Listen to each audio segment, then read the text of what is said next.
వారమంతా మమ్మల్ని క్షేమంగా కాపాడినావు తండ్రి. అందును బట్టి నీకు స్తోత్రాలు.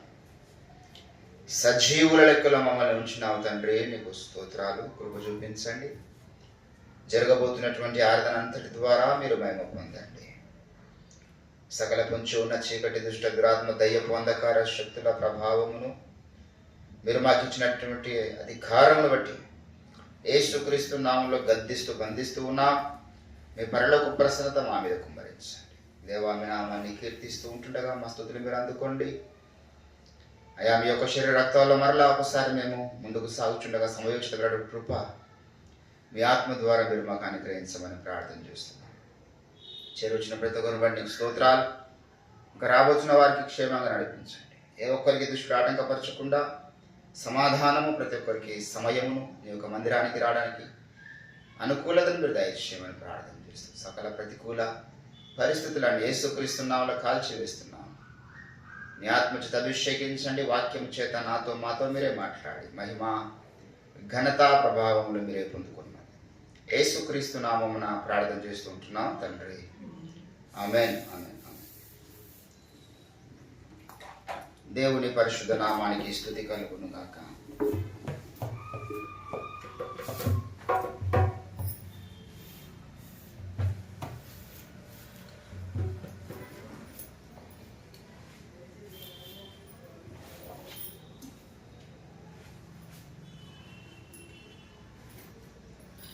నీతో నా జీవితం సంతోషమే, నీతో నా అనుబంధం మాధుర్యమే.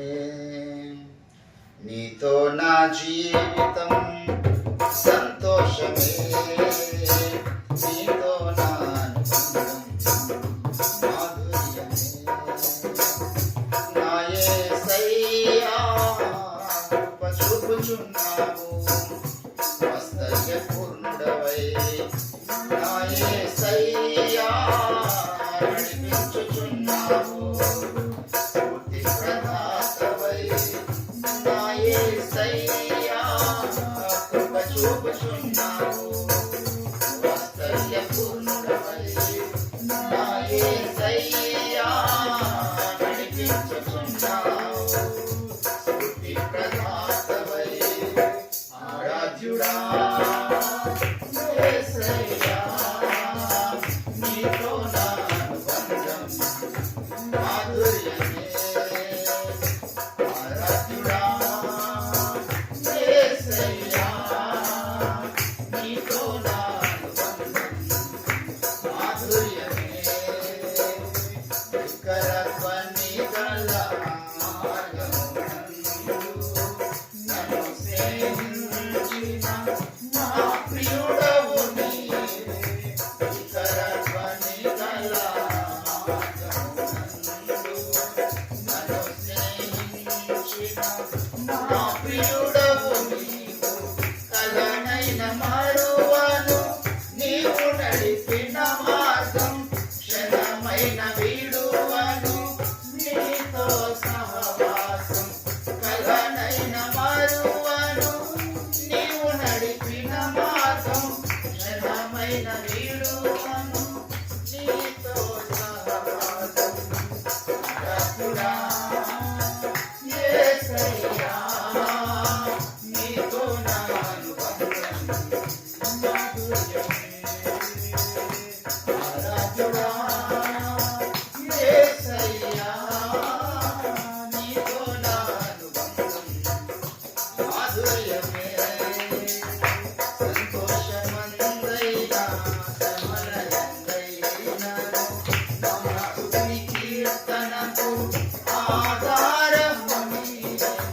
సంతోషమందైనా శ్రమలయందైనాను నా స్తుతికి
దేవుని నామానికి స్తోత్రం కలుగును గాక.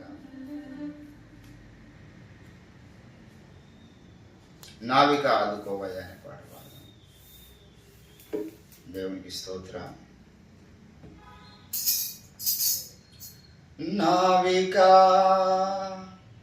ఆదుకోవయ్యా, ప్రియ నావిక యేసు నాయక, ఆదుకోవయ్యా నా సహాయక, చేదుకోవయ్యా నావిక. ఎరిమెను నన్ను నా దోషము, దొరికి దోషినై నీ ముఖ కాంతిలో, ఎరిమెను నన్ను నా దోషము, దొరికి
దేవునికి స్తోత్ర.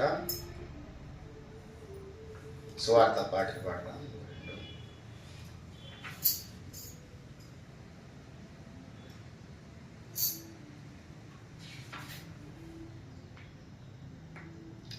రండి రండి యేసుని దేవార్చనలో 587 పాడము నామాన్ని స్తుతిస్తాం. రండి రండి యేసుని యొద్దకు రమ్మనుచున్నాడు. రండి రండి యేసుని యొద్దకు ప్రయాసపడి భారము మోయువారు, ప్రయాసపడి భారము మోయువారు, ప్రభుని చెంతకు పరుగిడి వేగమే, ప్రభుని చెంతకు పరుగిడి వేగమే. రాత్రి యేసుని యొద్దకు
దేవుని నామానికి మహిమ కలుగును గాక.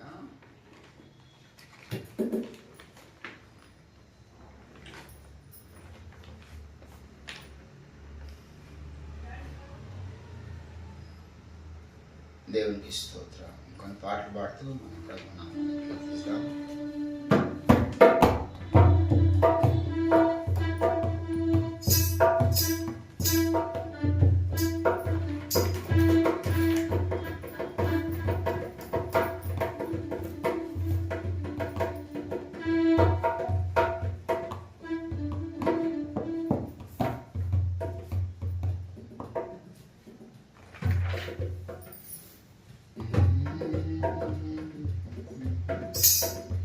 దేవునికి స్తోత్రం.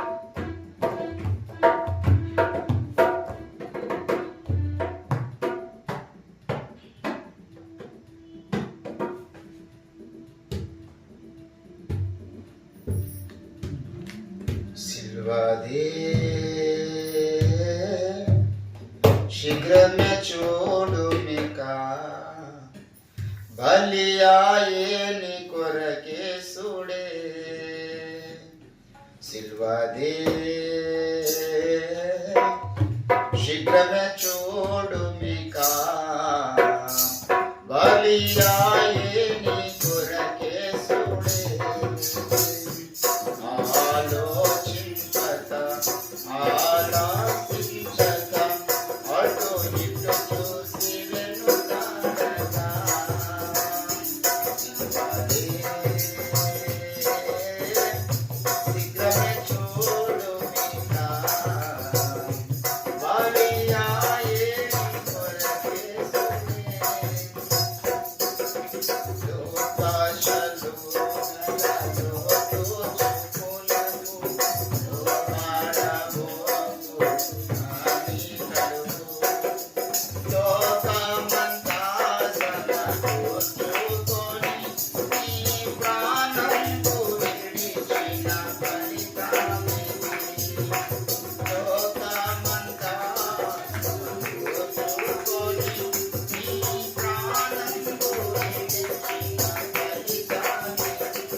Hallelujah.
దేవుని పరిశుద్ధ నామానికి స్తుతి కలుగును గాక.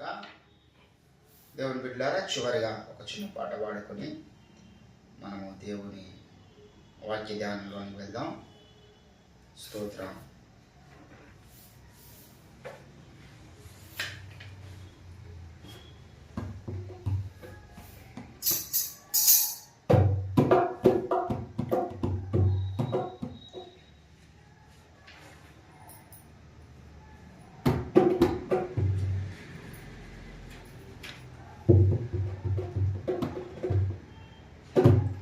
స్తుతి సింహాసనాసీనుడా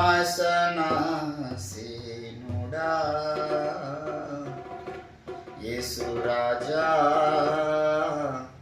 దివ్య తేజ. స్తుతి సింహాసనాసీనుడా యేసు రాజా దివ్య తేజ.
పరిశుద్ధ నామానికి మహిమ కలుగును గాక. కొలస్సీలకు రాసినటువంటి పత్రిక దేవునికి స్తోత్రం.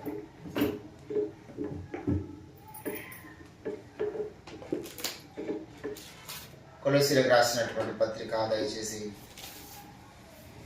మొదటి అధ్యాయము 29వ వచనం చదువుతూ ఉన్నాను. అందు నిమిత్తము నాలో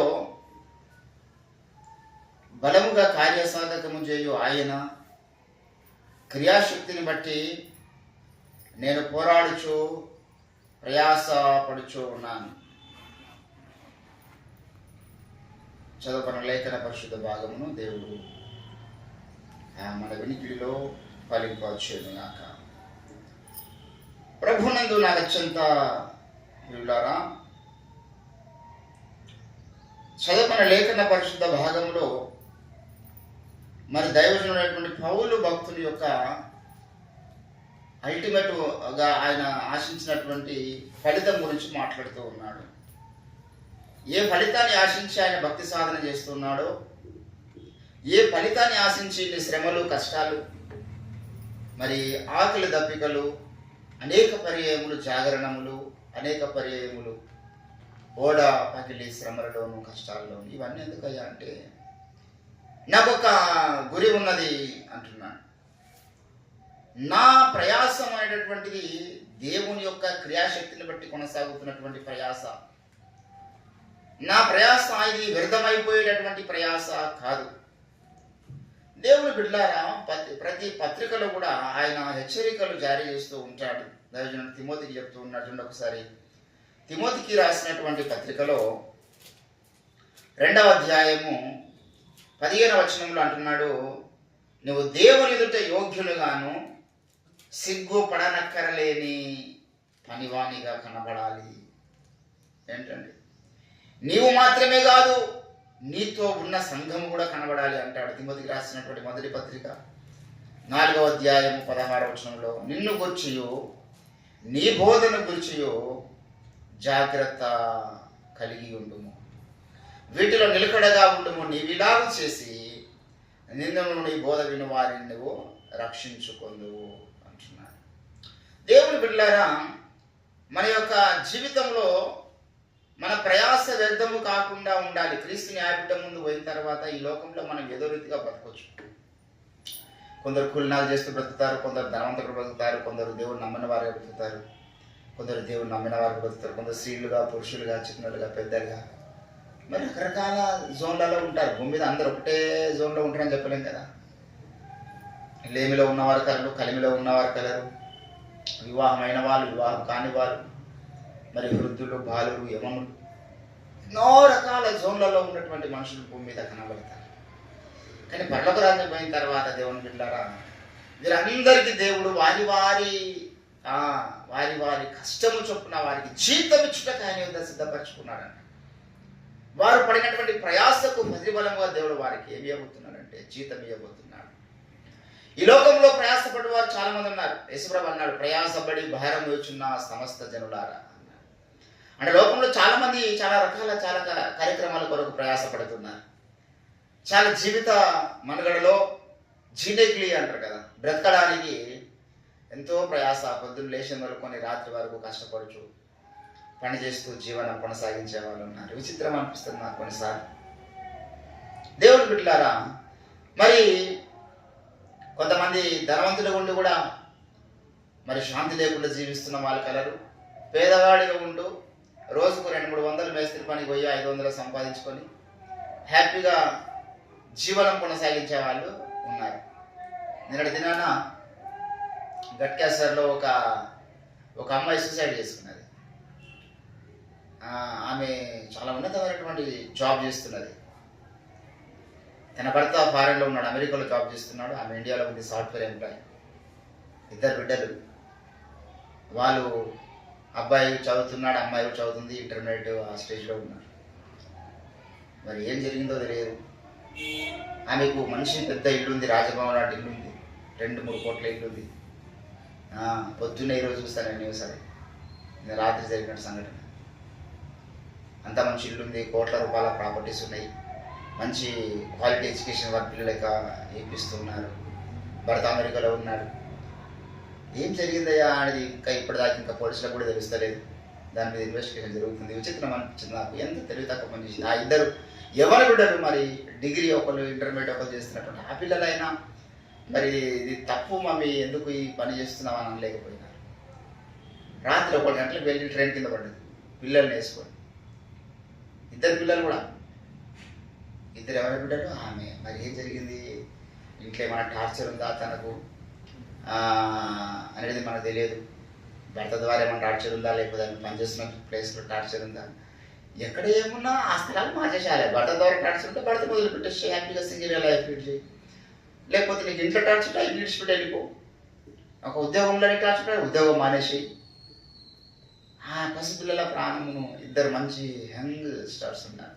చూస్తే ఆ రైల్వే స్టేషన్ సీసీ కెమెరాలో అది ఆ ఫుటేజెస్ షూట్ చేసినవి పెట్టినాడు.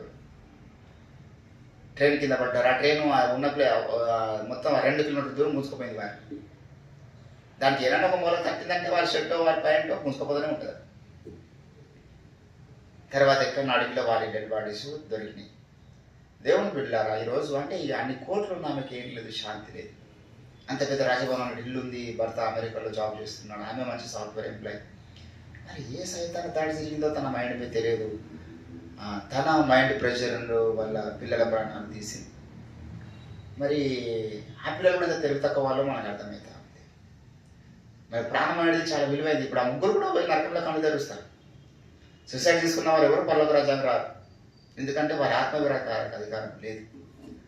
చెప్పబడ్డ వారు వస్తారు, సహజ మరణం చెందిన వారు వస్తారు, కానీ సూసైడ్ చేసుకున్న వారు పరలోక రాజ్యం రారు. అది సైతాన్ యొక్క కుట్ర.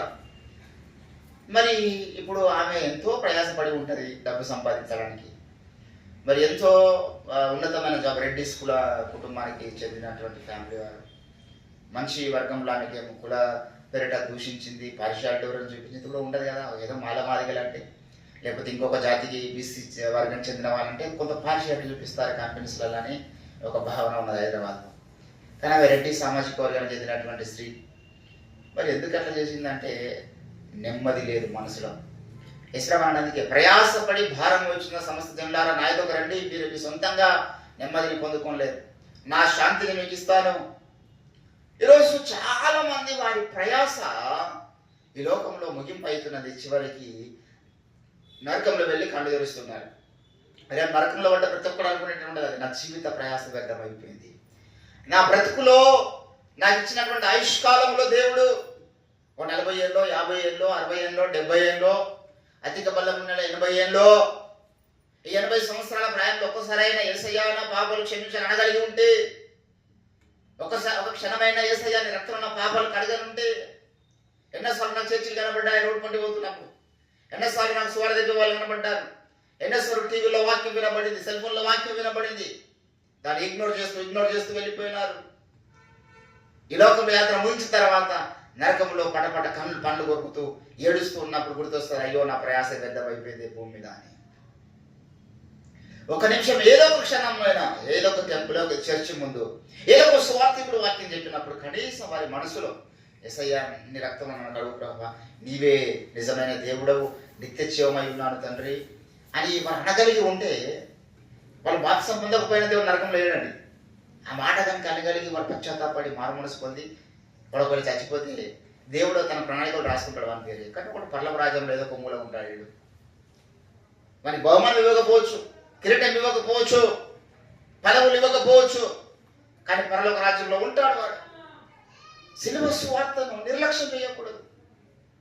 సిలువ సువార్త చాలా విలువైంది. దేవుని బిడ్డలారా, ఈరోజు లోకంలో మనం చూసినట్లయితే ఎన్నో రకాల ప్రయాసాలు పడుతున్న వారు ఉన్నారు. రాజకీయంగా అభివృద్ధి పొందడానికి ప్రయాసపడుతున్న వాళ్ళు, చదువుల్లో అభివృద్ధి పొందడానికి ప్రయాసపడుతున్న వాళ్ళు, కుటుంబంలో సంపాదనలో ఇంకా చాలా కార్యక్రమాలు, ఎన్నో కార్యక్రమాలలో నిత్యము ప్రయాసపడుచున్న వారు ఉన్నారు. కానీ ఈరోజు దేవుడు అంటున్నాడు మన ప్రయాస ఏంటంటే, పౌలు అంటాడు నా ప్రయాస వ్యర్థమైపోనేమో అని.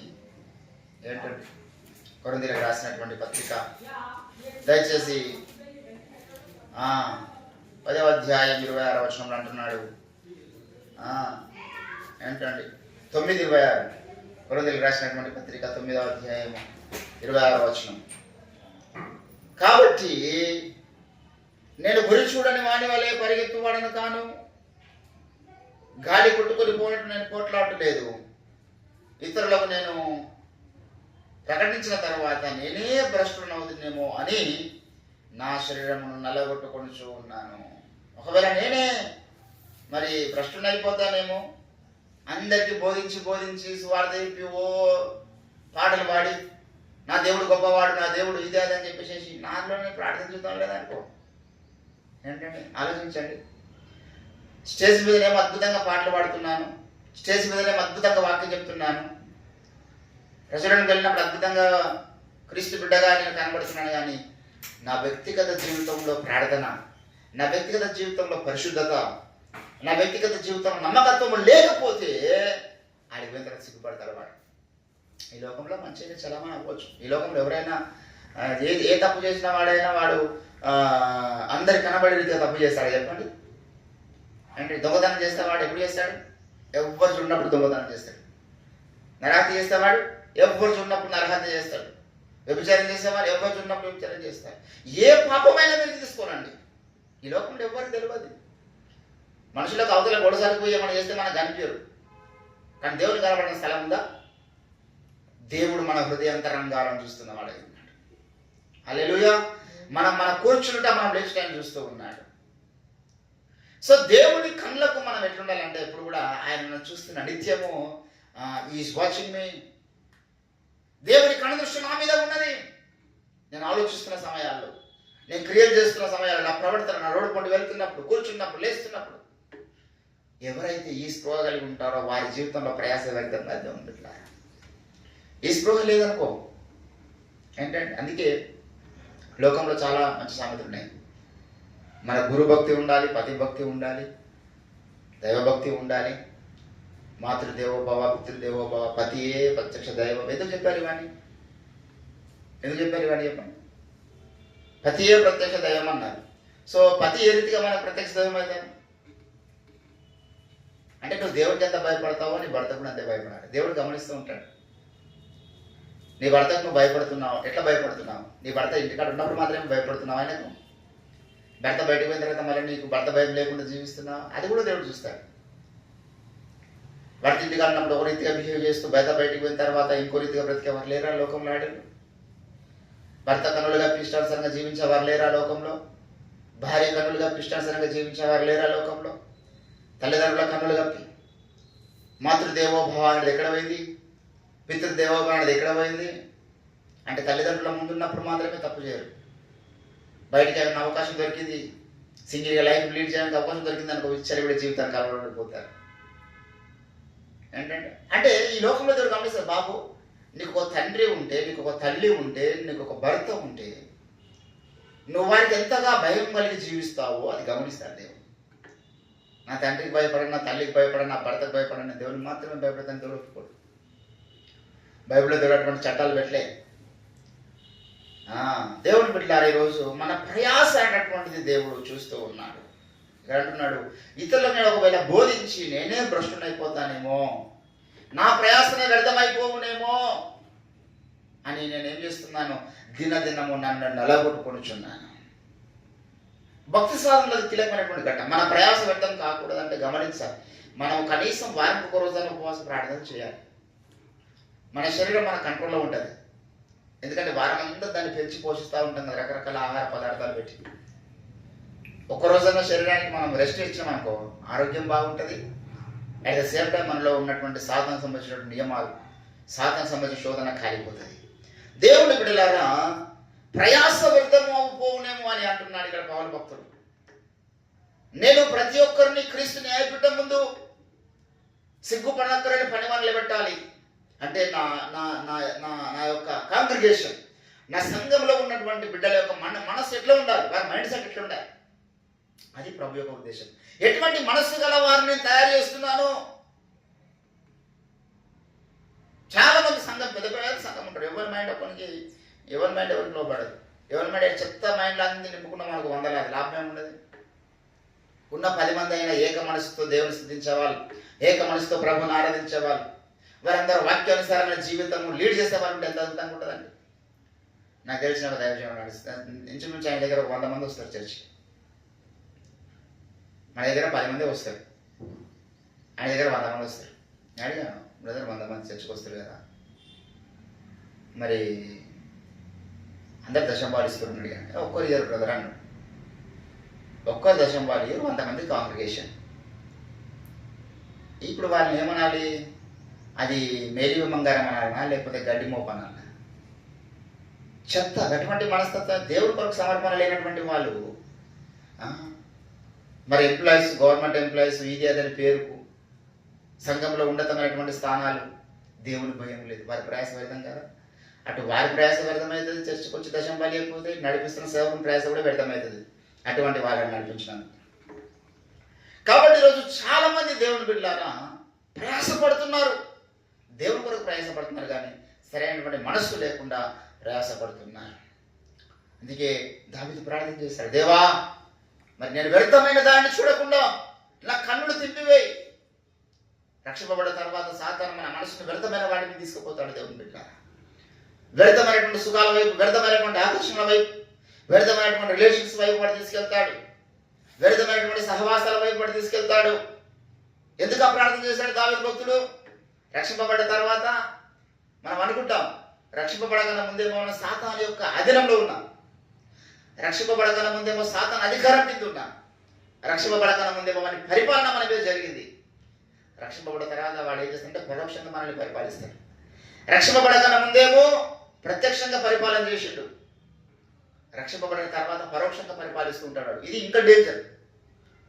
ఏంటంటే ఇప్పుడు నేను రక్షింపబడకన్నా ముందు ఇష్టానుసారమైన జీవితం జీవించాను, ఎందుకంటే వాడి పరిపాలన కింద ఉన్నా. అప్పుడు నాకు దేవుని యొక్క శక్తి, పరిశుద్ధాత్మ సహవాసము, వాక్య సహవాసము, సంఘ సహవాసము, ప్రార్థన జీవితము, పరిశుద్ధత గురించి బోధించే వాళ్ళు, భయాన్ని నాలో పుట్టించే వాళ్ళు, అవన్నీ దొరికాయి కదా. విచ్చలవిడే జీవితానికి అలవాటు రక్షింపబడకను, ఎందుకంటే వాని ఆధీనంలో ఉన్నా. కానీ వాని ఆధీనంలోకి బయటకు వచ్చి యేసు ప్రభు రక్తం చేత కడగబడ్డ తర్వాత పరోక్షంగా వాడిని పరిపాలిస్తున్నాను అనుకో. పరోక్షంగా పరిపాలించడం అర్థమైంది. 2 రకాలుగా పరోక్షంగా సాతాను పరిపాలిస్తూ ఉంటాడు. మొదటిగా వాడు ఏంటంటే మనకు పరోక్షంగా వాడుకొని తలంపులు ట్రాన్స్ఫర్ చేయబడి ఉన్నాడు. గలితీలకు అదే జరిగింది. మీరు బాగా పరిగెత్తుచుంటుంది, మీరు సత్యములకు విధేయులు కాకుండా ఎవడు మిమ్మల్ని అడ్డగించాలంటే వీరిని పరోక్షంగా వీరి మనసుల మీద సాతాను పరిపాలన జరుగుతున్నది. ఏంటంటే వారి మనసు మీద దాడి జరుగుతున్నది. పౌరుడు తృణీకరించాలా, పౌరుడు పౌరు ప్రసంగాలు వేస్తున్నాలా, పౌరుడు ఎవడండి, మోషే ఎవడండి అనే మైండ్ ఉంటుంది చూడండి. ఇది పరోక్షంగా సైతాన్ మైండ్. పౌరుడు భ్రష్టుడు అంటాడు, ఇది పరోక్షంగా సైతాన్ మనసు. దేవుని మనసు ఏమంటుంది తెలుసా? ఒకవేళ అవతల ఒక వ్యక్తి సమరశ్రీ లాంటి సిచ్యువేషన్ ఉన్నా, సమరశ్రీ లాంటి స్థితిగతులు వెళ్ళి చుట్టుముడినటువంటి పరిస్థితులు సాటి సహోదరుల మధ్య కనబడ్డా, అమ్మా నేను శిక్ష విధించను అనగలిగారు. కానీ సైతాన్ మైండ్ ఏమంటది? చేయకపోయినా చేసిన అది నిందలు వేస్తూ ఉంటుంది. ఇది సైతాన్ మనసు. యేసయ్య మనసు క్షమించే మనసు. విచారం మందు పట్టబడి స్త్రీ వచ్చిన అమ్మాయి మీద తప్పు చేయకు, అదే మనసు యేసయ్య మనసు. సాతాన్ మనసు చేయకపోయినా చేసినట్టు ముద్రించి నిందలు వేసి ఆరోపణలు చేసి, ఇది పౌలు గలతీ సంఘం ద్వారా మనం తెలియజేస్తున్నాడు. వీరి పరోక్షంగా వీరి మనసు మీద యెజబెల్ స్పిరిట్ పనిచేస్తూ ఉంది. పరోక్షంగా వీరి మనసు మీద ఒక కామతురాత అనే మనసు పనిచేస్తూ ఉంది. పరోక్షంగా వీరు కామాభిలాషయంతో కొనసాగుతున్నారు అన్నాడు. దేవుని బిడ్డలారా, ఇది పరోక్షంగా మన పరిపాలన మొదటి ఘట్టం. పరోక్షంగా మన పరిపాలన రెండో ఘట్టం ఏంటో తెలుసా? కొంతమంది వాళ్ళ చేతిలో ఉన్న మనుషుల్ని వాడుకుంటాడు మనల్ని పరిపాలించడానికి. ఇది ఇంకా డేంజర్. వారి చేతిలో ఉన్న మనుషులు అంటే రక్షింపబడని మనుషులు, రక్షింపబడిన అబద్ధ బోధల్లో కొనసాగుతున్న మనుషులు, సత్యం వారికి తెలియదు.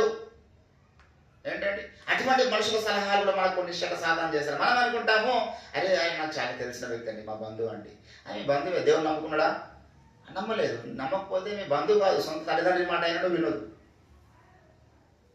వాళ్ళు దేవుని ఎందుకు లేకపోతే నేను కనిపించినటువంటి తల్లిదండ్రి మాటనే వినొద్దు. వాళ్ళు ఎందుకంటే వారంటే నీ కోపం, వారిని ద్వేషించమని చెప్తలేదు, కనిపించిన తల్లిదండ్రులు తృణీకరించమని చెప్తలేను. వారి మైండ్ మీద ఇంకో స్పిరిట్ పనిచేస్తూ ఉన్నది.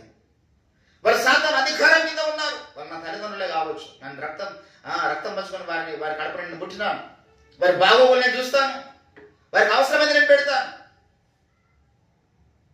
I love my mother, I love my father, I love my siblings. ఎవరైనా రక్త సంపద అందరూ నువ్వు ప్రేమించాలి, తప్పు కాదు. కానీ వారి సలహాలు తీసుకోవద్దు. వారికి నువ్వేమైనా సలహాలు.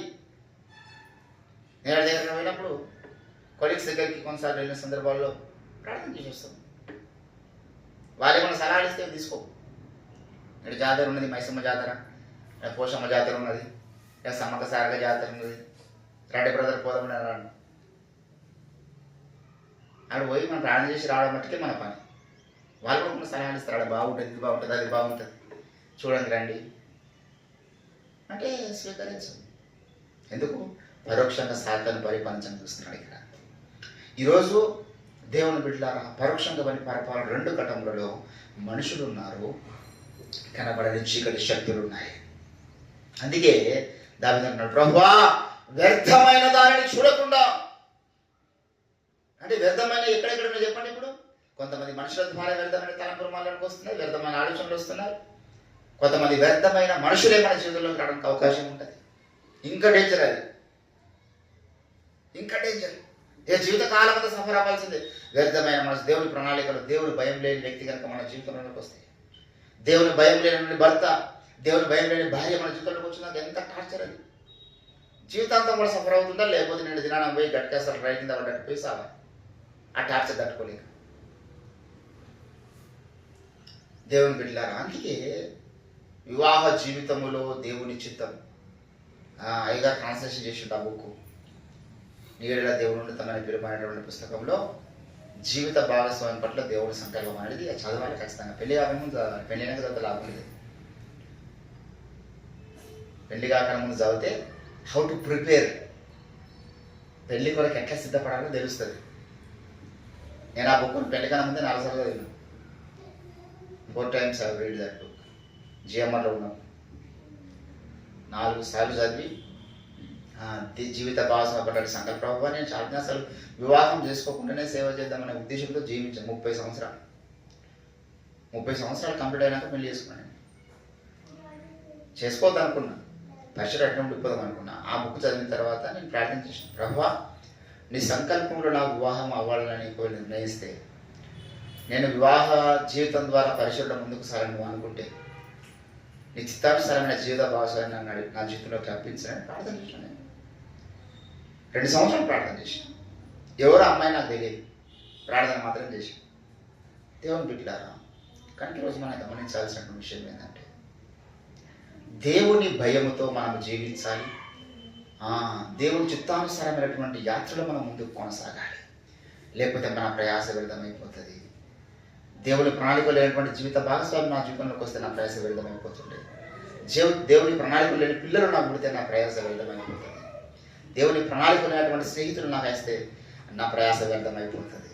దేవుని ప్రణాళికలు లేనటువంటి సంఘం కూడా నాకు ఉండొద్దు, అది కూడా నా ప్రయాస వ్యర్థమే. ఈరోజు మనం గమనించాలి, వ్యర్థమైన వాటి మీద మన మనసు పెట్టకూడదు. వ్యర్థమైన వాటి మీద మనసు పెట్టిన వాటి ప్రయాస వ్యర్థమైపోతుంది. ఇది మొదటి కార్యక్రమం. అంతేకాదు దేవుని బిడ్డలారా, కన్నులు వెలిగించబడాలి. కన్నులు వెలిగించబడిన జీవితం కూడా మనం ఎక్కువ కాలం జీవించకూడదు. ఇదే 119వ కీర్తన 119వ కీర్తన 18వ వచనంలో ఏమన్నాడు? దేవా ఏంటండి, నీ ధర్మశాస్త్రమునందు ఆశ్చర్యకరమైన సంగతులను చూచినట్లు నా కన్నులు తెరువు. ఏంటండి, ఏమని ప్రార్థన చేస్తున్నాడు దావీదు భక్తుడు? నా కన్నులు తెరువుము అంటే, రక్షింపబడిన తర్వాత చాలా మంది కన్నులు తెరవకుండానే ఉంటారు. ఏంటండి, అది కూడా మన ప్రయాస వ్యర్థమే. రక్షింపబడిన తర్వాత 2 ప్రార్థనలు చేయాలి మనం. మొదటి ప్రార్థన, వ్యర్థమైన దాన్ని చూడకుండా నా జీవితమును నువ్వే కాపాడయ్యా. ఈ వ్యర్థమైన దాంట్లో 2 పరోక్ష దాడులు సాతాను ఉన్నాయి. ఈ 2 పరోక్ష దాడుల్లో నేను తప్పించుకోవాలి. అంతేకాదు కన్నులు వెలిగించబడ్డ వాడిగా ఉండాలి. హల్లెలూయా. కన్నులు వెలిగించబడకపోతే కూడా మన ప్రయాస వ్యర్థమే. ఎందుకంటే ఎటు వెళ్తున్నామో తెలియదు కదా, చీకట్లో వెళ్తున్నామో ఎటు వెళ్తున్నామో మనకే తెలుస్తుంది. ధర్మశాస్త్రములో ఆశ్చర్యకరమైన సంగతులు చూడాలంటే నీ కన్నులు వెలిగించబడాలి. ఏది సత్య సేవ, ఏది అసత్య సేవ, ఏది దేవుని చిత్తానుసారమైన ప్రణాళిక, ఏ ప్రణాళిక రేపు పరలోక రాజ్యంలో మనల్ని సిగ్గుపడనక్కర్లేని పని వారు నిలబెడతారో ఆ ప్రణాళికను వెరగాలంటే నీ కన్నులు వెలిగించబడాలి. అందుకే పౌలు అంటాడు ఎఫెసీ 1:17 మీ మనుషులు వెలిగించబడ్డా, మీరు వెలిగింపబడిన వారుగా ఉన్నారు, మీ కన్నులు వెలిగించబడ్డాయి. కానీ కొంతమంది అంట గుడ్డివారుగా ఉన్నారు, దిగంబరులుగా ఉన్నారు. అయినా మేము వస్త్రాలు వేసుకున్నాం అనుకుంటున్నాం. వాడు ఎంత వీళ్ళు ప్రయాస పెడతాం కాదండి. ఏంటంటే ప్రకటన గ్రంథము 3వ అధ్యాయంలో మీరు గమనించినట్లయితే, ప్రకటన గ్రంథం 2వ అధ్యాయంలో కొన్ని మాటలు మనం చూద్దాం. ప్రకటన గ్రంథం 2వ అధ్యాయము దయచేసి ప్రతి సంఘం గురించి మాట్లాడతాడు. 5వ వచనంలో, 2వ అధ్యాయం 5వ వచనంలో, నీవు ఏ స్థితిలో నుంచి పడితేవో అది జ్ఞాపకం చేసుకున్నాము, నువ్వు మారు మనస్సు పొంది ఆ మొదటి క్రియలు చేయము. ఏంటంటే ఇక్కడ పడిపోయిన స్థితి ఉన్నది. మళ్ళీ వీడు ఏమనుకుంటుంటే నేను మంచిగా నిలబడ్డాను అనుకుంటున్నాడు.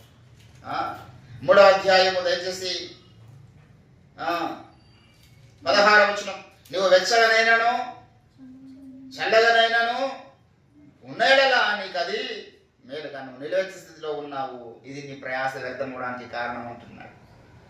ఏంటంటే లవోదికయలో ఉన్నటువంటి సంఘంతో దేవుడు మాట్లాడుతున్న మాట ఏంది? నువ్వు వెచ్చగా లేవు, చల్లగా లేవు, చేస్తే సీరియస్ భక్తి లేదు, సీరియస్ పాపాలు లేవు. అవకాశం ఉన్నప్పుడు పాపం చేయడం, అవకాశం ఉన్నప్పుడు భక్తి చేయడం. ఇదేం భక్తి అని నాకు అర్థం కాదు. అది వ్యర్థమైనటువంటి భక్తి అవుతుంది. సీరియస్నెస్ ఉండాలి.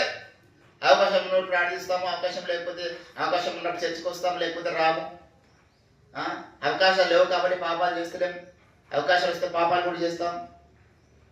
అంటే అది భక్తి దేవుడు మెచ్చుకోడు. ఇక్కడ నిలువెచ్చే స్థితి ఉంది. దేవుడు ఏమన్నాడు? నేను నా నోట్ల నుంచి నేను ఏం చేస్తాను? ఉమ్మి వేయని ఉద్దేశిస్తున్నాను. అండ్ ఉమ్మి వేసిన దాన్ని మళ్ళీ తీసి నోట్లు వేసుకుంటున్నారా? ఎవడు వేసుకోరు లోకంలో, కుక్కలు తప్ప. దేవుడు అంటున్నాడు నేను ఉమ్మి వేయను. ఎందుకు? నిలువెచ్చని స్థితి, న్యూట్రల్ జోన్లో ఉండదు. తర్వాత అంటున్నాడు 17లో, నీవు దౌర్భాగ్యుడవు, దిక్కుమాలిన వాడవునై ఉండి అది ఎరుగుతలేవు, ధనవంతుడను, ధనాభివృద్ధి చేసుకుని ఉన్నా, నాకేమి కొదవలేదు, నువ్వు చెప్పుకొనిచున్నావు. అన్ని డబ్బా మాటలు అన్నమాట కొంతమంది. నేను చాలా మందికి అడిగాను, బ్రదర్ నువ్వు ప్రార్థన చేస్తావు అడిగితే, నేను ఎప్పుడు ప్రార్థన చేస్తున్నా ఎవరు తెలియదు అందులో. డబ్బా మాటలు అవి. ఎప్పుడు ప్రార్థన చేస్తున్నా ఎవరికి తెలియదంట. దేవుడు రహస్యమంగా మొరపెట్టి మాట తలుపులు వేసుకొని, కానీ నువ్వు రహస్యంగా మొరపెట్టిన దినాలేమని ఉంటే నీ ముఖాలే దినాలు అవుతాయి కదా. రహస్యంగా ఎన్ని దినాలు మొరపెట్టినావు నువ్వు? దేవుడు పెట్టి చాలా మంది వ్యర్థమైన మాట చెప్తా ఉంటాడు. వాక్యం చదివినాను అయ్యారు ఎప్పుడో ఒక జోగి చెప్తా ఉంటాడు. రోజు ఒక సహోదరుడు వచ్చి వాక్యం చదివినా తమ్ముడు అంటే, చదివినాను. ఏం చదివినా? ఏదో మార్క్స్ వార్త చదివినా. చెప్పాలి కదా, మార్క్స్ వార్త ఎన్నో అధ్యాయం చదివి, 18వ అధ్యాయం చదివి. మార్క్స్ వార్తలో 18వ అధ్యాయం విడిది బాబు, మరి నాకైతే ఇప్పుడు దొరకలేదు. మార్క్స్ వార్తలో 16 అధ్యాయాల వరకు ఉన్నాయి కదా, దొరికిపోతారు కొన్నిసార్లు అట్లా.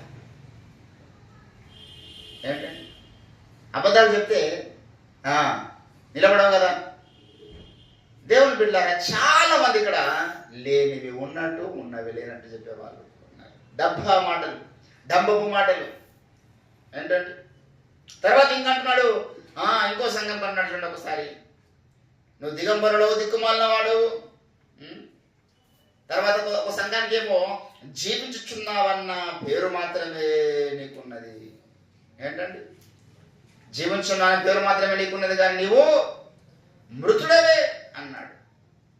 ఇవన్నీ కూడా దేవుని బిడ్డలారా మరి వ్యర్థమైపోయేటటువంటి ప్రయాసకు నిదర్శనం. వ్యర్థమైపోయే ప్రయాసం నిదర్శనం. ఇంకో మాట చూడండి, నీవు గుడ్డివాడవు అంటున్నాడు. ఎన్నో వచనం అది? 3వ అధ్యాయము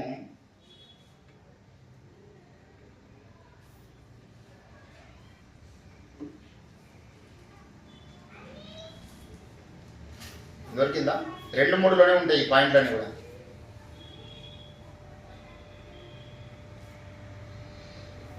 ఇక్కడనే 17వ వచనం చదివిన ఎంత, దరిద్రుడవును, గుడ్డివాడవును, దిగంబరుడవునై ఉన్నావు. గుడ్డివాడవుని ఏమంటున్నాడంటే కళ్ళు మంచిగా ఉన్నాయి అనుకుంటున్నాడు. అంటే వీటి మనోనేత్రాలు మూయబడ్డాయి. మాంసనేత్రాలు బాగానే ఉన్నాయి, మనోనేత్రాలు మూయబడ్డాయి. చాలా డేంజర్ దేవుని బిడ్డలారా. మాంసనేత్రాలు కొన్నిసార్లు గుడ్డివాళ్ళుగా ఉన్న ప్రాబ్లం లేదండి దేవుని సృష్టిలో. మరి కొంతమంది గుడ్డివాళ్ళుగా, మెల్ల కన్నులుగా, రకరకాల కన్నులు ఉంటారు. మాంసనేత్రాలు ఏ రీతిగా ఉన్నాయంటే డజంట్ మ్యాటర్. మనోనేత్రాలు ఏ రీతిగా ఉన్నాయి.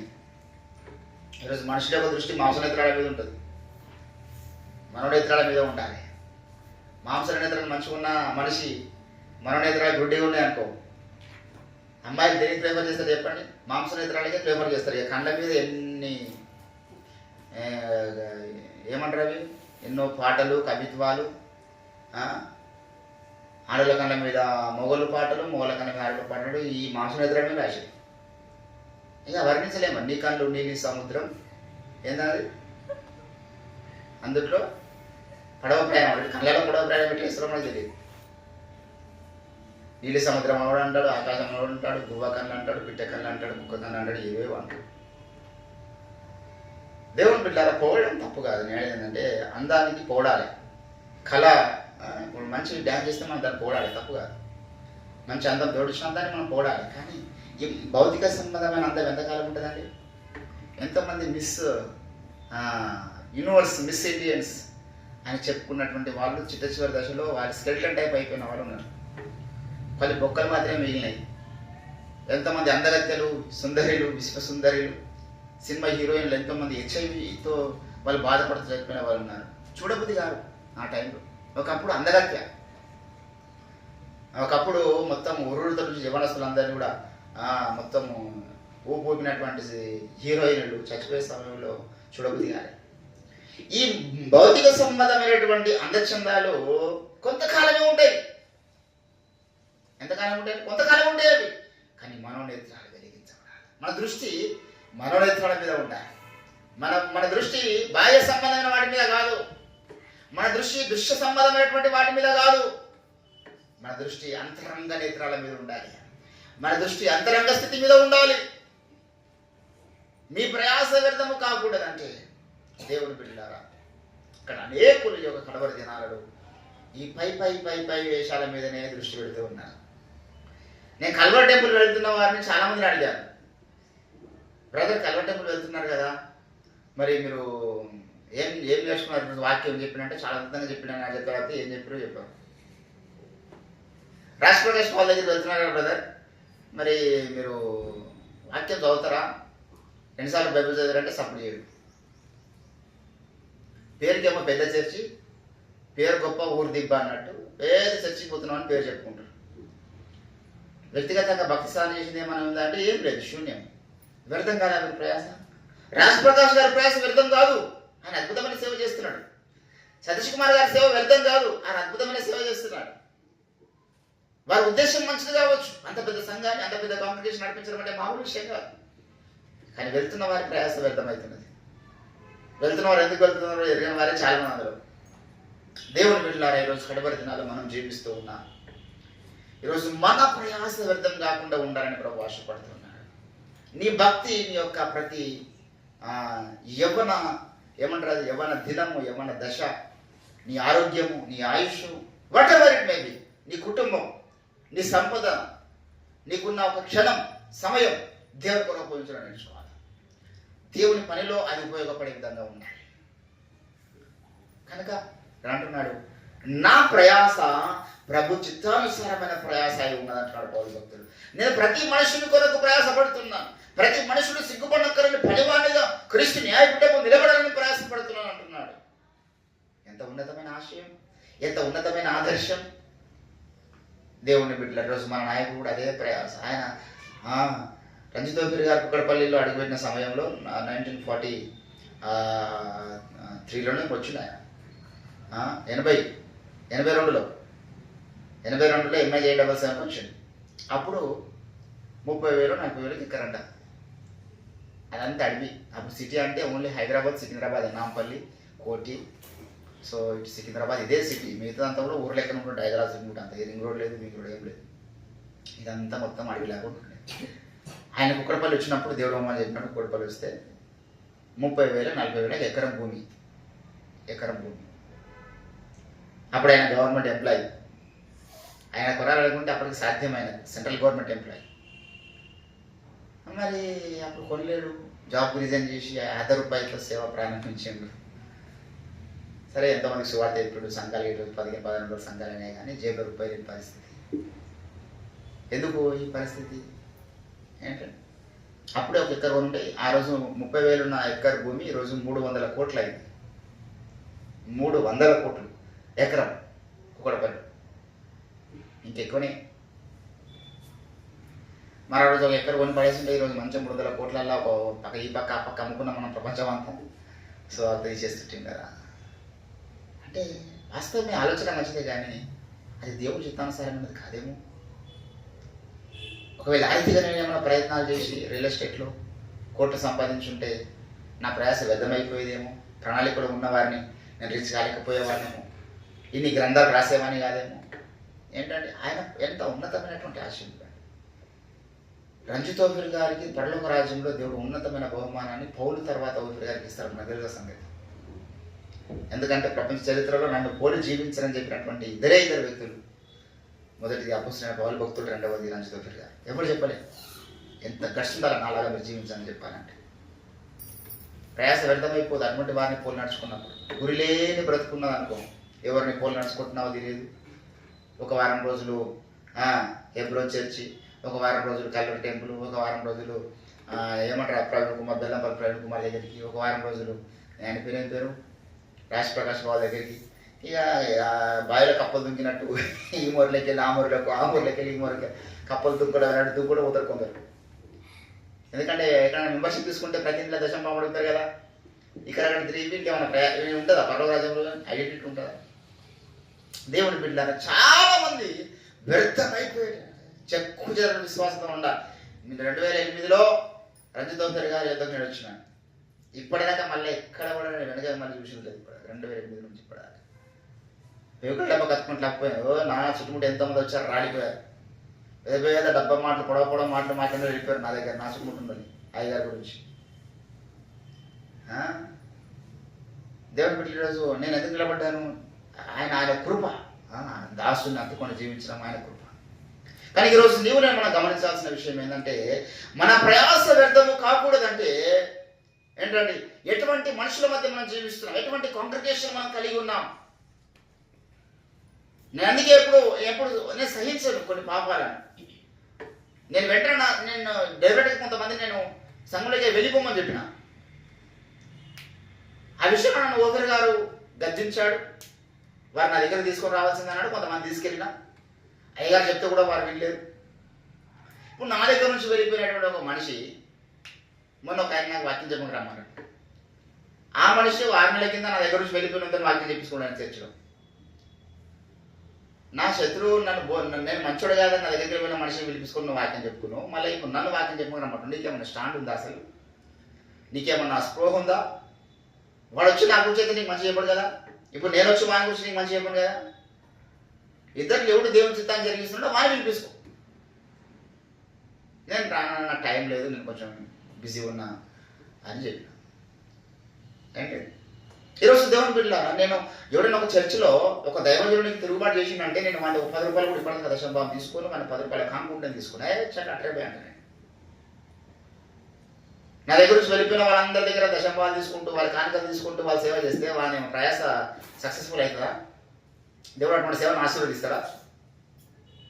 ఆ దైవజనుడు కూడా తిరుగుబాటు చేసి ఆ దైవజనుడు మంచోడు కాదని చెప్పినప్పుడు వాడిని చేరదీసినప్పుడు ఆ దైవజనుడికి అర్థమవుతుంది ఆ బాధ ఏంటంటే వ్యర్థమైపోయే ప్రయాసం. తిరుగుబాటుదారులను చేరజేయడం, తిరుగుబాటు చేస్తున్న వారిని ఎంకరేజ్ చేయడం, వారికి మారు మనసు రాదు. ఒక అబ్బాయి ఒక దగ్గర తిరుగుబాటు చేసినంటే వాడు ఇంకో దగ్గర కూడా వాడిని రానివద్దు. అప్పుడు వాడికి మారు మనసు వస్తుంది. నేను వెలివేస్తే ముందు ఇంకెన్ని చర్చిలు మాకు అంటే రేపు ఆ సేవకులు కూడా అదే చేస్తారు. నా దగ్గర తిరుగుబాటు చేసిపోయినోడు రేపు ఓఫీరాయ్ గారి మీద తిరుగుబాటు చేయడానికి గ్యారెంటీ లేదు. నా దగ్గర తిరుగుబాటు చేసిపోయినోడు రేపు స్వరాజ్ గారి మీద తిరుగుబాటు చేయడానికి గ్యారెంటీ లేదు. నా దగ్గర తిరుగుబాటు చేసిపోయినోడు రేపు మార్క్ బాబు తిరుగుబాటు చేయడానికి గ్యారెంటీ లేదు. మార్క్ బాబు గారు తిరుగుబాటు చేసినప్పుడు నా దగ్గర వచ్చి ఉంటానంటే వాడు నాకు తిరుగుబాటు చేయడానికి గ్యారెంటీ లేదు. వాళ్ళ లక్షణం ఉన్నప్పుడు 7 వేలు తిరుగుబాటు చేస్తున్నాడు.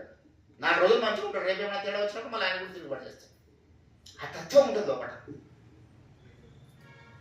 ఇటువంటి మనుషులతో ఎంతకాలం సేవలు కొనసాగిన ప్రయాస వ్యర్థమైపోతుంది. అందుకే పోలంటున్నాడు, బాబు నాకు దేవుని చిత్తానుసారమైనటువంటి ప్రయాసం. ప్రతి మనుషుడు ఎటువంటి వాడు కావాలి నాకంటే సిగ్గుపడక్కలేని పనివానిగా తయారు చేయబడడానికి ఇష్టపడేవాడు కావాలి.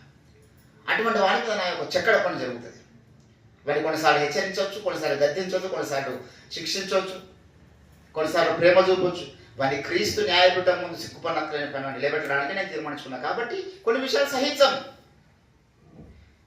వాడు సిగ్గుపడని వాళ్ళు ఎట్లా పడి నాకు కానుకలిస్తుంది అనుకుంటే వాడు ఎట్లా బతుకోవచ్చు. మన సంబంధం లేదు. ఇంకా ఎవరిని మన దగ్గర చెలగొట్టం, బయటికి ఎవరు తప్పు చేసినా మనం గద్దించాం.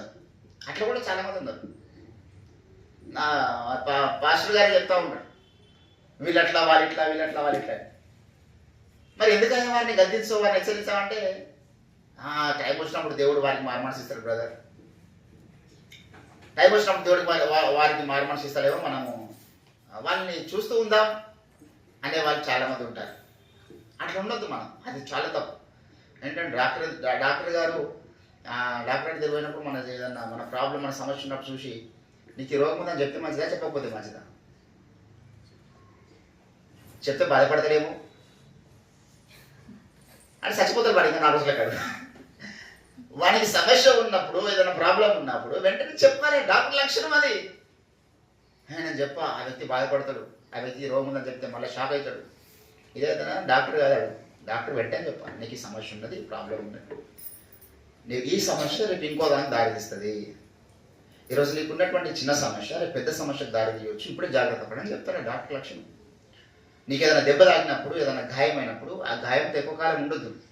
రోడ్డు పట్టు వెళ్తున్నావు, రోడ్డు మీద నువ్వు పడి జారి కింద వాడి కాలు చిక్కిపోయింది అనుకో, వెంటనే వెళ్ళి టీటీ ఇంజక్షన్ తీసుకోవాలి. నేను తీసుకోను అంటే అది ఏమవుతుంది? ఆ పుండు పెద్దగా అవుతుంది. అట్లా ఆత్మీయ జీవితంలో కూడా దేవుని బిడ్డలారా, మనము ఏ రకమైనటువంటి సమస్యను కూడా ఎక్కువ కాలం కప్పెట్టుకోతుంది, మనకు మంచిది కాదు. దావీదు భక్తులు ఒక పాపాన్ని కప్పెట్టుకోవడం ప్రయత్నం చేసాడు, ఆ శక్తికి అయిపోయింది, ఇంకా డేంజర్ అయిపోయింది. ప్రవక్త వచ్చి గద్దించడానికి కారణమైంది, దేవుడే శిక్షించడానికి కారణమైంది. వెంటనే ఒప్పుకుంటే అయిపోతుండే కదా. అది కప్పెట్టుకోవడం ప్రయత్నం చేయకుండా దేవుని స్థలంలో ఆయన పాపాన్ని ఒప్పుకోవడానికి ఇష్టపడితే ఎంత బాగుండేది. కనుక ఈరోజు మన ప్రయాస అంటున్నాడు ఇక్కడ పౌలు. ఏంటంటే మన మూలవాక్యం ఏంది? కొలస్సీలకు రాసిన పత్రికలో కొలస్సీ 1:28-29 చెప్పినటువంటి సందేశం ఏమిటి? ప్రతి మనుషుణ్ణి అనగా అంటున్నాడు, ప్రతి మనుషుణ్ణి క్రీస్తు న్యాయపీఠం ముందు అన్నాడు. 28లో ప్రతి మనుషుణ్ణి క్రీస్తునందు సంపూర్ణుడిగా చేసి ఆయన ఎదుట నిలబెట్టవలనని సమస్త విధములైన జ్ఞానముతో మేము క్రీస్తుని ఏం చేస్తున్నాము? ప్రకటిస్తున్నాం, బుద్ధి చెప్పుచున్నాం, బోధిస్తూ ఉన్నాం. ఎందుకు ఇదంతా? వ్యర్థము కాకూడదు నా ప్రయాస. అట్లా బుద్ధి చెప్పి గద్దించి సరి చేసుకుంటూ వెళ్ళినప్పుడు ఒక్కడే మిగలొచ్చు. లాస్ట్ ప్రాబ్లం లేదు. 100 మంది మిగులుతారని కాదు, 1000 మంది మిగులుతారని కాదు, ఒక్కడే మిగలొచ్చు. కానీ ఆ ఒక్కరి నువ్వు సంపూర్ణ చేసినందుకైనా దేవుడు భావం అనిపిస్తాడు. అది మన గురి. దేవుని బిడ్డలారా, ఈరోజు ఆ గురి కలిగి మనం జీవిస్తున్నాం. మన సంఘము, మన సేవ గురిలేని భక్తి, గురిలేని సేవ కాదు. ఏదో మంది నింపడానికి పూనుకున్న సంఘం కాదు మనది. అసలు మన గల్లినోటి సంఘం ఎటువంటిది? క్రీస్తు ఎదుట ప్రతి మనిషిని సంపూర్ణ చేయడానికి తీర్మానించిన సంఘం. దేవుడు యోగ్యమైన ఏ సంఘం కొరకు ఎదురు చూస్తున్నాడో ఆ నిర్దోషం నిష్కలంకమైనటువంటి గొర్రె పిల్లతో మనం వివాహం చేసుకోవడానికి సిద్ధపడుతున్న వాళ్ళం. హల్లెలూయా. కాబట్టి దేవుని బిడ్డలారా, మన భక్తి చాలా కీలకంగా ఉండాలి. మన ప్రయాస వ్యర్థం కాకూడదు. మొదట ఈ భౌతిక సంబంధ లోకంలోని ప్రయాస వ్యర్థం కాకూడదు. నీ దాంపత్య జీవితం వ్యర్థమైపోయే రీతిగా ఉండొద్దు. నీ ఉద్యోగ జీవితం, నీ వ్యాపార జీవితం వ్యర్థమైపోయేదిగా ఉండొద్దు. ఎక్కువ కాలం ముందు ఇప్పుడు నా వ్యాపారం నాకు లాస్ ఇచ్చింది అనుకో, ఎంతకాలం చేస్తుందాన్ని నేను? లాభాలు వచ్చినప్పుడే వ్యాపారం చేస్తాం కదా. మరి భక్తులు ఎన్ని లాభాలు మనం చూస్తున్నాం, ఎన్ని వరాలు దేవుని మనం పొందుకుంటున్నాం, ఎంత అభిషేకాన్ని పొందుకుంటున్నాం, ఎంత పరిశుద్ధాత్మ నింపుదల కలిగి, ఎంత వాక్య భయం మనలో కొనసాగుతుంది. వాక్య భయం లేకుండా జీవిస్తే మన ప్రయాస వ్యర్థం కదా. ఏళ్ళు గడుస్తున్నాయి, ఆయన ఒక వచనం భయం ఉండి లేదనుకో. దేవుడు అన్నాడు, నీ తల్లిదండ్రుల్ని ఏం చేయమన్నాడు?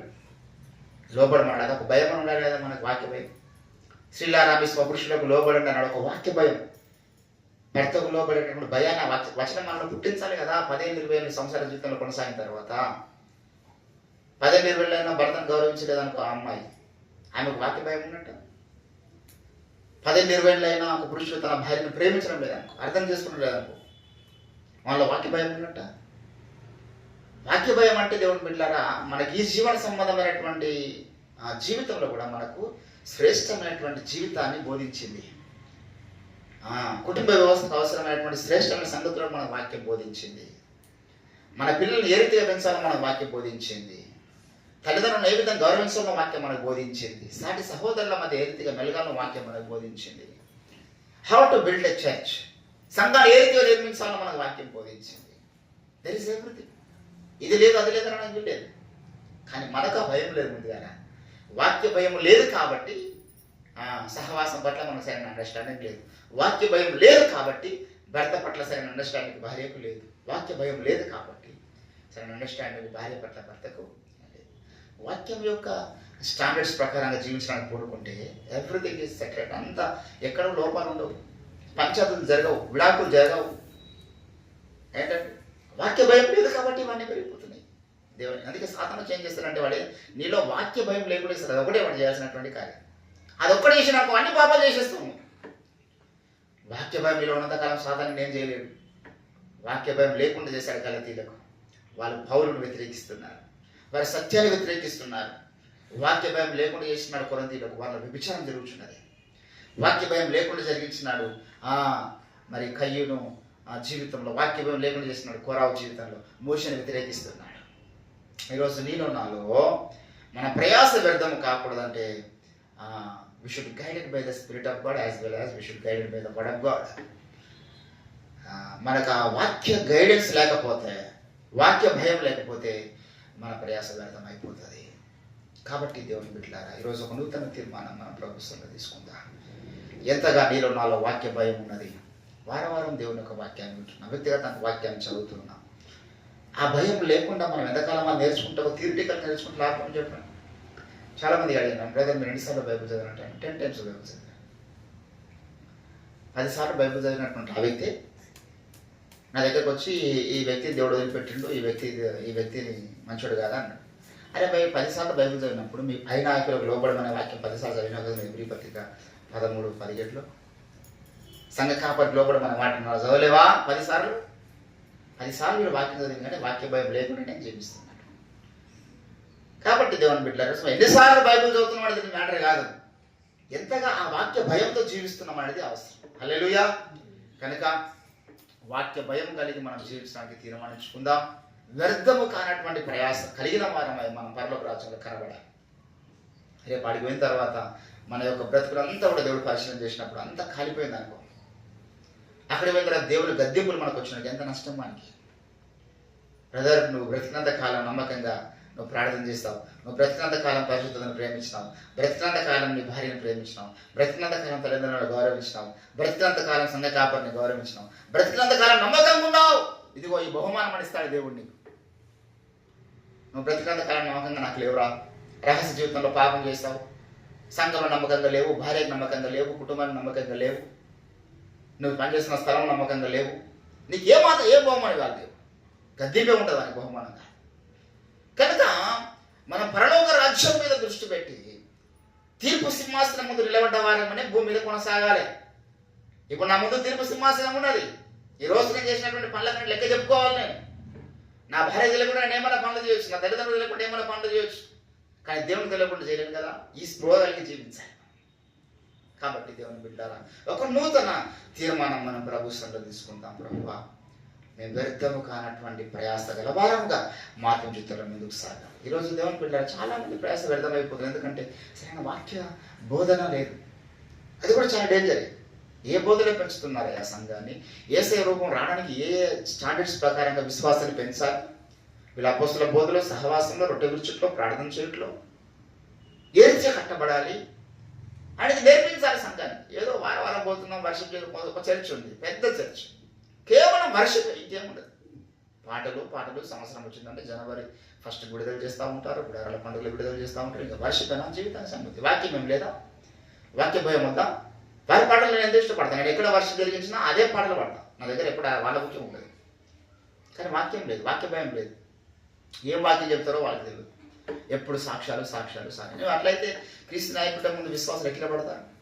అడిగిన తర్వాత నేను పాట పాడతా అంటే బహుమానం ఇస్తారా దేవుడు? నీ బ్రతుకు బహుమానం ఇస్తాడు, నువ్వు జీవించిన జీవితానికి బహుమానం ఇస్తాడు. పాటలు పాడొద్దని కాదు, ఏసన్ గారి పాటలు అంటే నాకు ఎంతో ఇష్టం. పెద్ద పెద్ద మెడికల్లో ఏసన్ గారి పాటలు వర్షంలో వాడినాడు. యాజ్ వెల్ యాజ్ దానికి తోడు వాక్య భయం ఉండాలి కదా. కానీ వాక్య సేవకునేమో తృణీకరిస్తాను. వాక్య సేవకుడు ఇష్టం లేదు. కాబట్టి దేవుని బిడ్డలారా, మరి ఒక్కొక్కరు ఒక్కో రీతిగా సంఘాలను కడుతూ ఉన్నారు. ఈరోజు మనమైతే ఈ స్టాండర్డ్స్ ప్రకారంగా మన ఆత్మ జీవితాలు కట్టుకోవాలి. లేకపోతే రేపు పరలోక రాజ్యం పోయినాక అంటాడు దేవుడు. ఏమన్నాడు చెప్పండి? మత్తయి సువార్త 7:21 మీరు ప్రభువా ప్రభువా నన్ను ఎలా పిలుస్తున్నారు, నా తండ్రి చిత్తం జరిగించలేదు, మీరు వెళ్ళిపోండి నా ఎదురు అన్నాడు. అక్రమం చేయవారులారా నా ఎదురు నుండి వెళ్ళిపోండి. వీళ్ళంతా మన దేవుని బిడ్డలే. అక్కడికి వచ్చి గత్తింపు గురవుతున్నారు. కానీ పౌలుకి ఆ మాట అనలేదు. బలానమ్మకమైన మంచి దాసుడా అనే సాక్ష్యం పౌలు పొందుకున్నాడు. ఈరోజు నీవు నేను అటువంటి సాక్ష్యం పొందాలి. మన జీవితకాలం కొద్దిపాటిదే. మనం జీవిస్తున్నటువంటి పరిణామాలు ఏ రీతిగా ఈ లోకంలో ఉండొచ్చు. మన చుట్టూ ఉన్న మనుషులు ఏ రకమైన వారైనా ఉండొచ్చు. వారి గురించి మన సంబంధం లేదు. నా చుట్టుముట్టు అంతా కూడా ఈరోజు చీకటి లోకం ఉంది. మధ్యలో మన మొక్కలను పరిపాలించాలి ప్రభు కొరకు. నాకు విచిత్రం అనిపిస్తుంది.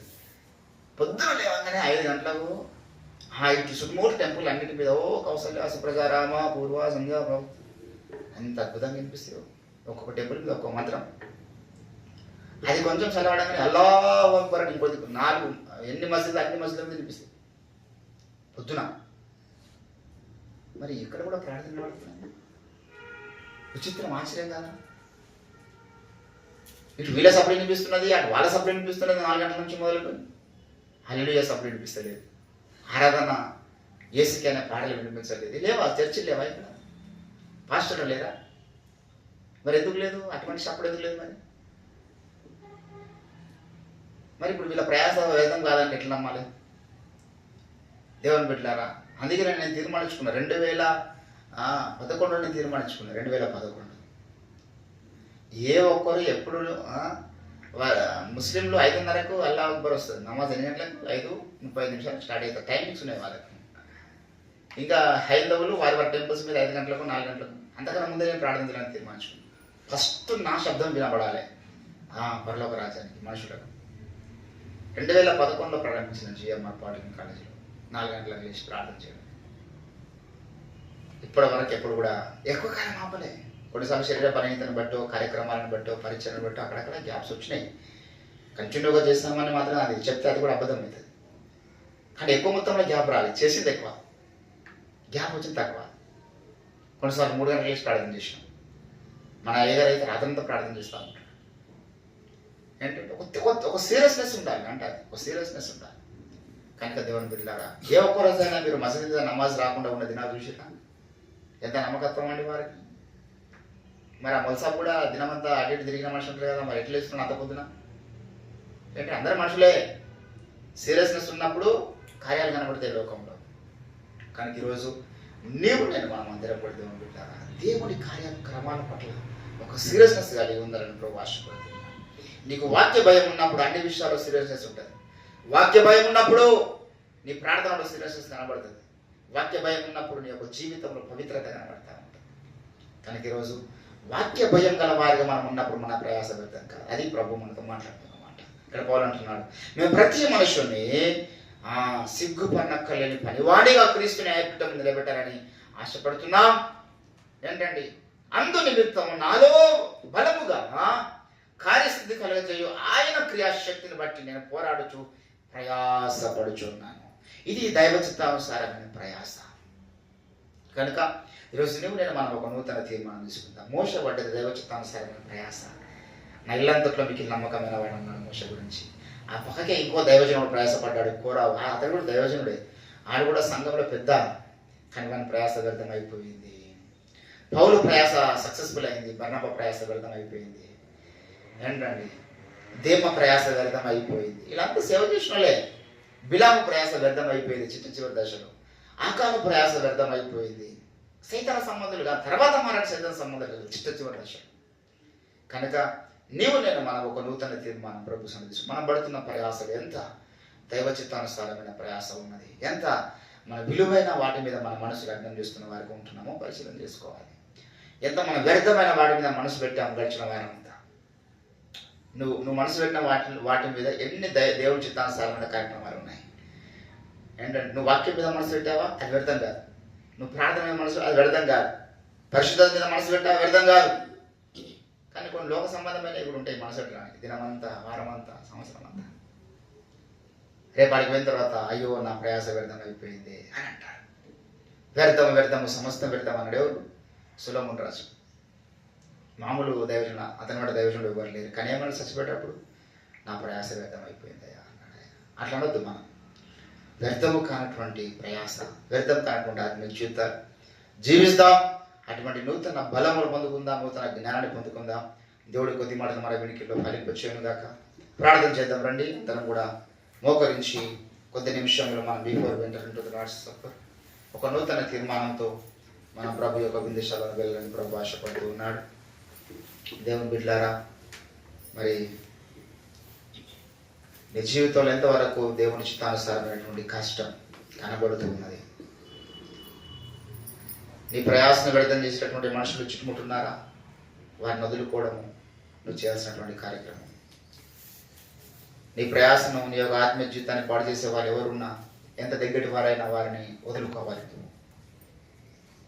ప్రభువా మాకు సహాయం చేయండి తండ్రి. Let us take a new decision.